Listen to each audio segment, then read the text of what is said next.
Animation tests are something incredibly important, especially when you get started as an animator. It's a way for employers or future employers to actually test your skills on how good you are real time and on a premise or a story that they gave you, so you need to showcase your skills according to that. Now, I would like to show you in this video on how to ace that animation test as best as possible and what kind of things are employers looking for whenever they send you an animation test to do. So let's get to it. All right, so welcome to this video. For those that are new here in this channel, my name is Harvey Newman. I'm an animator. I've been an animator for the longest time, and I've been working in the games industry for even longer.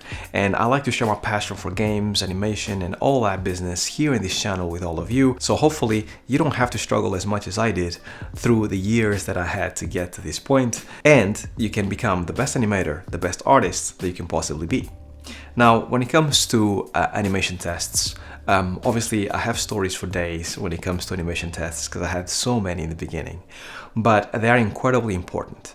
And the reason why they exist is because no matter how talented you are as an animator, as an artist, you can have an amazing showreel, and the employer still wants to test your skills according to what they require. So it becomes a really good tool for future employers to be like, this animator is really talented, but all their work is third person, right? So how would they fare if you give them a first person animation, right? So now they are testing you on a specific skill that they need for their studio. Perhaps you are really good at acting and obviously you have the animation skills, but you don't have any body mechanic shots. So they might send you a shot specific for them to test your body mechanic skills.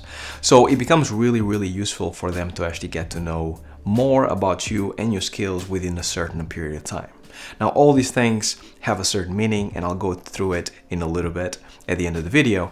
But before then, I want to tell you a little bit about some of the stories that I have when it comes to animation tests, because they're not all great, and most people that have been in the industry for a while most likely have one or two bad stories that has happened with an animation test. Before I found my first job, I was really desperate to get a job in the industry, and I was about to quit. I was like, if it doesn't happen within the next year or so, I need to quit. I need to actually start doing other things. And then there was this one particular company that I shall not name that basically asked me to do an animation test in Maya, which I did because it was my software of choice, and it's the only software really that I knew properly, right?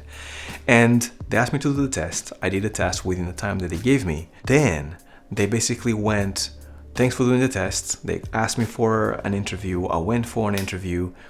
I went home after the interview thinking everything went well. I'm going to get the job, I'm pretty sure. And I was confident. I was like, this is going to be it. This is going to be my in. I love it. And then a few days later, they asked me to do another test on another piece of software called 3D Max. And I told them, right, from the very beginning, I'm not really good with 3D Max, I'm good with Maya. And that's why they actually asked me to do the test in Maya to start with.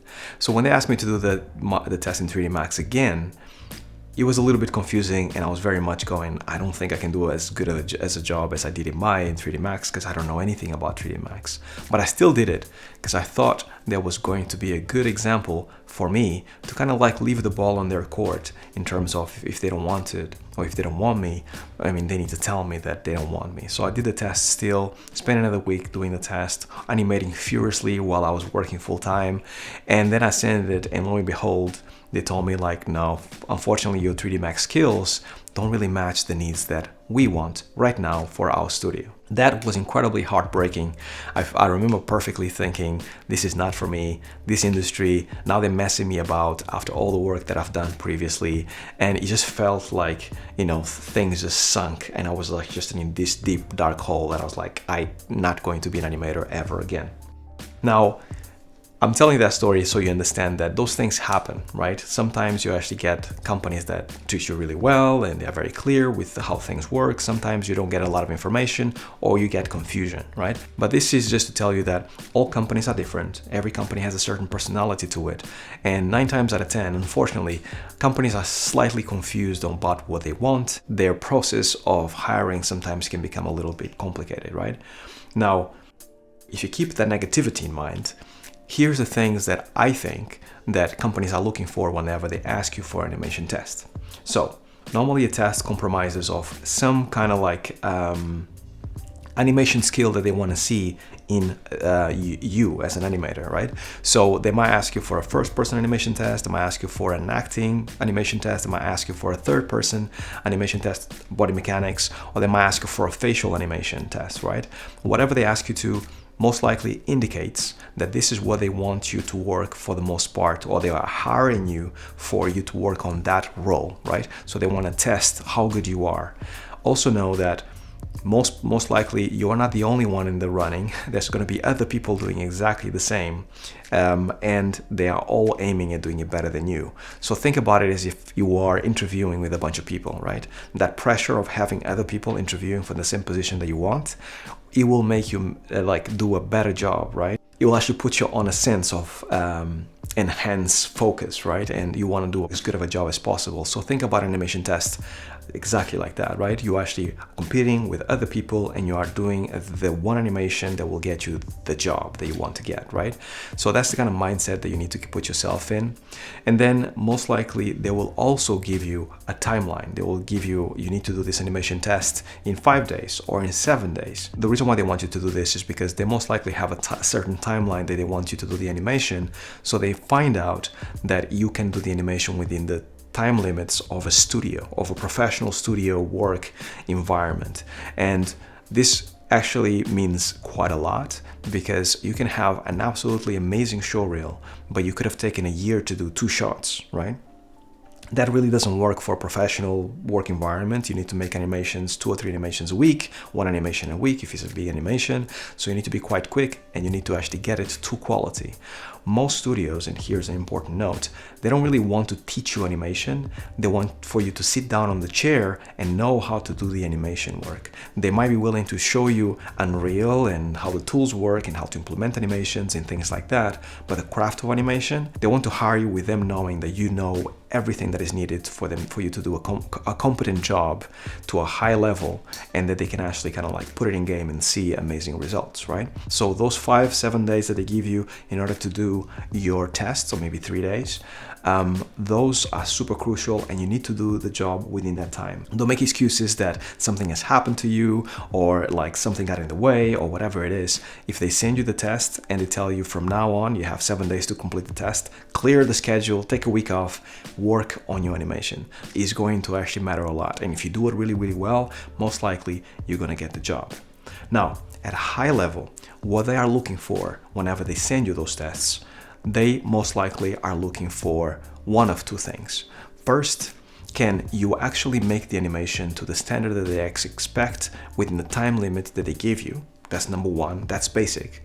But second, and most importantly, they are looking for how creative are you at doing this premise. Let's say that somebody gives you a premise that somebody needs to run and then walk up a wall and then jump off that wall to another wall, right? If the premise is that, and you do exactly that, imagine how many people have sent back exactly what it was asked for, right? You can do it, and you can follow the premise and do it amazing, as long as your animation has a lot of attitude, it has the right weight, and it feels very grounded, right? But at least from the animation tests that I've sent, right, I expect you to go above and beyond what's expected. And what I mean by that is that I need some kind of creativity within the premise that I give you.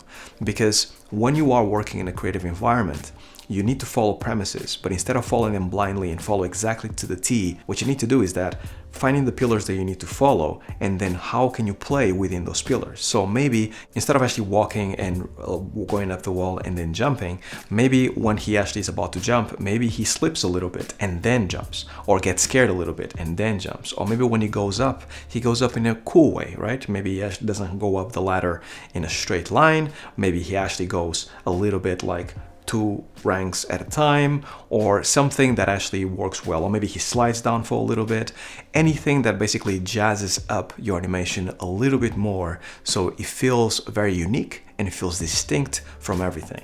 It goes back to that idea that I've been telling you guys about showreels. All showreels kind of start looking the same because people do exactly what's stipulated for a game animator, and then if they all look the same, then nothing stands out. You don't want to like just do something insane. You don't want to get the character to jump and fly while they only ask you to actually walk, go up the wall and jump, right? You want to follow exactly what they asked you, but within those guidelines, you want to play with it. You want to show that you can actually be slightly more creative than the next man. And that is basically what ends up giving you the job. Every time that I actually got a animation test, I would always try to kind of go above and beyond and think, what have they not seen that I can create that will make me stand out from the rest, right? How can I be creative with these 4 or 5 lines of text that they gave me? How can I be creative within those guidelines, right? Still give them what they want, but make it special, right? That is basically the mindset that you have to be or have to have all the time as a gameplay animator. Always thinking slightly outside the lines while still following the premise, what the game needs or what the animation needs. So that is basically what involves or what's needed for an animation test and how you can ace it every single time. Make sure you think outside the box, make sure you do a little bit better than the next man, and if all goes well, you're gonna get that call back for them to actually kind of like talk to you on an interview face to face, and most likely they will ask you about your animation test. What made you choose these things that were so interesting, right? So that's basically all that's needed for you to ace it. Now, small little story before I leave. I remember doing an animation test in the studio. They asked me to go to a studio to do an animation test in a company that no longer exists, unfortunately. And I remember perfectly that they asked me to get a guy that had a stick, a pole, and just put a pole under a rock and then lift that rock, right? And I remember perfectly that I had lots of pictures from the studio. I didn't know exactly what it is. Like most likely it was from the game that we're working on. It felt disconnected to me. But I used those images as reference and inspiration to kind of be able to lift that rock in a creative way. And I remember perfectly that they grilled me for about an hour afterwards, asking me like, but what made you take that decision? It's very creative. So it was really, really good for me to actually kind of think about it that way and explain to them that actually I was looking at the pictures, and this gave me that idea, and that guy gave me that idea, and this is how I came up with this. And I had to do that test in a day. So they had to actually see me in the office at 8 o'clock in the morning, and then at the end of the day I had to showcase what I had for the animation. So lots of pressure, that's for sure. But yeah, that is basically animation tests. It's incredibly useful for companies, not so enjoyable for the animator, but it's something that most likely you're going to have to do. And if you do it, embrace it. And even if you have a little bit of experience and they still ask you for animation tests, don't be too egotistical to just say, I have 2 years of experience, why are they asking me for animation tests? Always do that animation test if they ask you to do it, because they are just trying to make sure, extra sure, that you're the person for the job. And if they're already asking you for an animation test, it's because they saw something in your showreel and they just need it to be confirmed after you send back that animation test. And that's it. Shout out to my Patreons for supporting me every single month here in this channel. And shout out to everybody that is subscribed to this. If this video is useful to you in any ways, considering liking, subscribing, and drop a comment down below if you had any experiences, positive or negative, on animation tests, or if you have any tips for anybody else, because people read the comments and it's always good to share. That's all I had for you guys. I hope to see you in the next one, and until then, stay well, stay safe, peace.